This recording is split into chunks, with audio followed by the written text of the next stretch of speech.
ہم نماز کو بوجھ سمجھ کر ادا کرتے ہیں، بعض اوقات یار بس سر سے بوجھ اتارنا ہے، نہ دل لگ رہا ہے نماز کے اندر، جلدی جلدی نمازیں پڑھ رہے ہیں، اور خیالات کی یلغار ہے، یلغار، خوف خدا کے ساتھ نماز ہی نہیں پڑھ رہے۔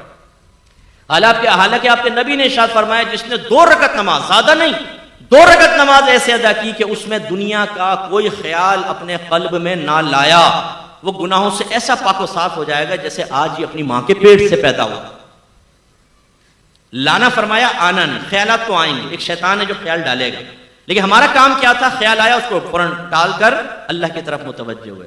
اللہ کی طرف متوجہ ہونے کا مطلب کیا ہے؟ کوئی ذات باری تعالیٰ کا تصور تو نہیں آئے گا نا بھائی ذہن میں، جو نبی نے فرمایا تم ایسے نماز پڑھو جیسے تم اللہ کو دیکھ رہے ہو۔ اگر تم اللہ کو نہیں دیکھتے تو وہ تو تمہیں دیکھ ہی رہا ہے، تو اس کے دیکھنے کا یقین ذہن میں حاضر کریں، یا پھر جیسے مدینے کا تصور کر لیا، مکے کا تصور، موت کو یاد کر رہے ہیں، میدان محشر، پل صراط، جنت، دوزخ، یہ ذہن میں لا رہے ہیں۔ یہ دنیا نہیں ہے، یہ آخرت۔ یہ خیالات آ جائیں، اور اسی طرح اگر کوئی خیال آ گیا زوجہ کا، بچوں کا، کرکٹ کا، کاروبار کا، جیسی آئے فوراً چھٹک دیں۔ یہ نہیں کہ آپ سوچنا شروع کر دیں۔ تراویح میں کھڑے ہو گئے ایک نوجوان اور پی ایس ایل سٹارٹ ہو گیا، بالنگ کرا رہا ہے، بیٹنگ کر رہا ہے پوری، اور میچ بھی جیت گیا، ٹرافی بھی اٹھا لی، لیکن جیسے ٹرافی دینے لگے امام صاحب نے کہا اللہ اکبر، ٹرافی غائب، رکوع کرنا پڑا۔ تو یار ابھی ٹرافی بھی مل جاتی۔ ایک کنجوس آدمی تھا، اس کو وہ نماز، اس کو مسجد میں پہنچا تو جماعت نکل گئی، تو بڑا افسوس کرنے لگا، لوگ بڑے متاثر ہوئے، کہا کہ ہمیں آپ کے جذبے سے بہت سیکھنے کو ملا ہے کہ آپ کیا جماعت نکل گئی اتنا آپ دکھ کر رہے ہیں؟ کہا بھائی یہ بات نہیں ہے، مسئلہ یہ تھا کہ جب امام صاحب کے پیچھے نماز پڑھتا تھا نا تو اپنے دکان کا پورا حساب آرام سے کر لیتا تھا۔ اب امام صاحب اکیلے نماز پڑھوں گا تو حساب کے علیحدہ ٹائم نکالنا پڑے گا، میرا وقت نکل جائے گا۔ تو یہ صورتحال ہوتی ہے کہ جو چیز ہمیں کہیں یاد نہیں آتی آپ آزما کر دیکھیے گا وہ نماز میں یاد آئے گی۔ اسی لیے ایک آدمی امام اعظم ابو حنیفہ رضی اللہ تعالیٰ عنہ کے پاس آیا، کہنے لگا حضور میں نے کچھ اپنا خزانہ دبایا تھا، اب بھول گیا کہ کہاں دبایا تھا، کیا کروں؟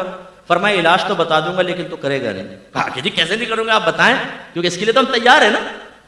اگر میں کہوں 5 وقت نماز پڑھیں، داڑیاں بڑھائیں، دین علم کے دین سیکھیں، اللہ آپ کو جنت دے گا، ہم میں سے بہت سے کہیں گے ہاں کیا صحیح رہے ہیں، بالکل اللہ ہمیں توفیق دے گا، توفیق دے گا۔ اور اگر میں کہوں میں آپ کو وظیفہ دے رہا ہوں 100 مرتبہ آپ کو پڑھنا ہے، 100 مرتبہ فجر کی نماز کے بعد، اسی دن آپ کو 1 لاکھ روپے نہ ملے تو فقیر کا گریبان پکڑ لیجیے گا۔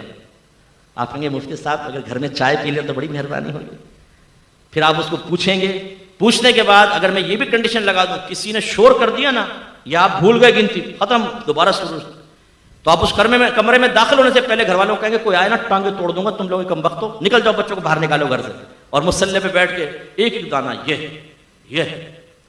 یہ ہمارا استغراق ہے۔ کیوں؟ برا نہیں، آپ تو اچھے لوگ ہیں، میں دوسروں کی بات کر رہا ہوں، آپ نہ برا مانیے گا، کہ مادی شے ہمارے سامنے آئے تو ہماری کامل توجہ ہوتی ہے، اور آخرت کے بارے میں کہیں تو بالکل بھی نہیں ہوتی۔ تو اللہ کے نبی نے فرمایا 2 رکعت نماز، دنیا کا خیال نہ لاؤ، گناہوں سے پاک و صاف ہو جاؤ گے جیسے آج ہی ماں کے پیٹ سے پیدا ہوں گے۔ لیکن یہ بھی میرے نبی نے ارشاد فرمایا، علامہ آلوسی نے اس حدیث کو نقل فرمایا، سرکار نے فرمایا آخری زمانے میں ایک شخص بھی مسجد میں ایسا نہیں ہوگا جو خشوع و خضوع کے ساتھ نماز ادا کرنے والا ہو۔